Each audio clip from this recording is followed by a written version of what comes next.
Hello friends सब केमती अच्छे भल अच्छा ना समस्त मोर हृदय नमस्कार। ये वीडियो को आपको सुस्वागत।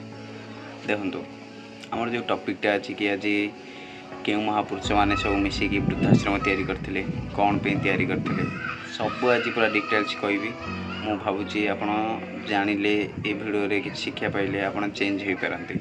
यहाँ पर्सनाली पितामाता ही ये वीडियोटा देखो। फास्ट तो वृद्धाश्रम कौन पे तैयारी होता ना जो पितामाता माने निजर पुत्रंकर माने सेवा न पाई हंतसंत होती पुत्र पुत्री मैंने बाहर रही भलसे सेवा करना पितामाता से गोटे वृद्धाश्रम तैयारी कि बुढ़ा बुढ़ी मैंने सब आसी एठी सेवा पातु भल व्यक्ति सब अच्छा से टंका जगाउछन्ति वृद्धाश्रम। सेकेंड कथाटा हूँ कौन पितामाता माने कौन पे पुत्र व पुत्री मान सेवा पाई पारना देखो कौन पे पाई पारना। फास्ट कथा हूँ ना से माने तांको पिला बेलू ही पूरा एकुटिया छाड़ देछन्ति। जो समय रे से पितामाता स्नेह पाइबा कथा पुत्र पुत्री माने जो समय रे पितामाता स्नेह पाइबा कथा से समय रे से हॉस्टेल रे रहिले कि कौन मामू घरे रहिले कौन मौसी घरे रहिले से पितामाता स्नेह पाई पारे ना आदर पाइले ना जत्न पाई पारे ना से पढ़िले भल पढ़िले कि भल चाकरी फाकरी कले कि जहाँ भी किसी हो सी तांको मन रे गोटे जेमी आसो आम पितामाता मैंने कौन कर तो से किसी आम जत्न नहीं पारे बोली सी आमको छाड़देले मामू घर कि मौसी घर ताले आम कहीं जत्न नबू सी तो आमर किसी करना नहीं कि छाड़ दिया वृद्धाश्रम।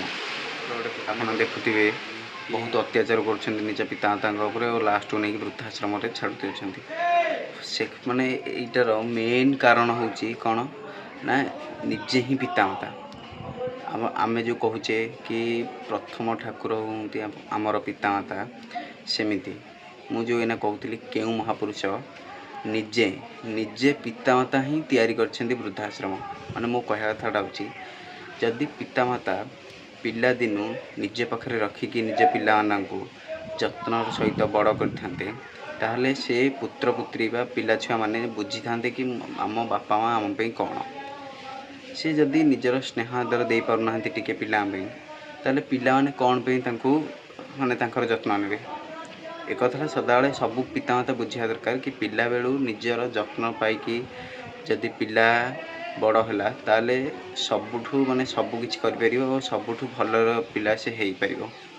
सेथिपाई ही माने जदि जत्न नहीं पारना से बोर्डिंग स्कूल बा हॉस्टेल सब छोट पिला माने को छाड़ दौंती जो समय से निजे हाथ भी खाया शिखी नथिबे माने सी कौन ना निजे किछि करि पार नथि निज लुगापटा धोई पार नथि बासन बासन माजी पार नथि से समय हॉस्टेल छड़ा जीव सी कौन करिवे दुख कष्ट जीवनटा काटिबे सेमिति माने सबुठू मेन कारण हूँ कौन ना पितामाता स्नेह और निजे ही पितामाता माने बनई वृद्धाश्रम।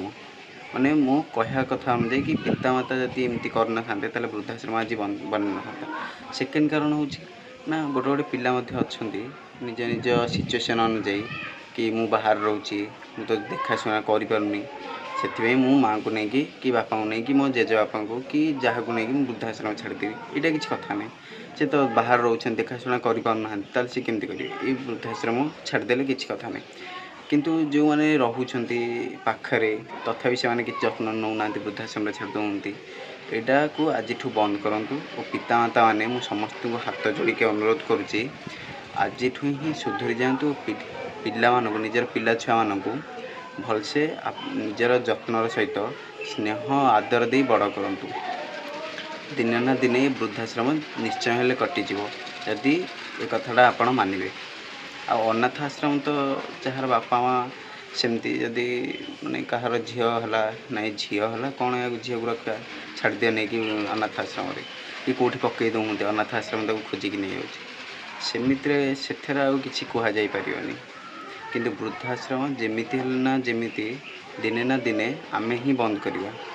समस्त को हाथ जोड़िकी अनुरोध करुँची पितामाता को कहीं वृद्धाश्रम छाड़ते नहीं। जदि भी आपण पितामाता स्नेह पाई ना ताले पितामाता प्रति दुर्व्यवहार करते। मु भावुची ए भिडियोटा आपण निश्चय पितामाता को देखिए और आपण सांगसाथी मानू शेयर करेंगे। रहुची जय श्री जगन्नाथ।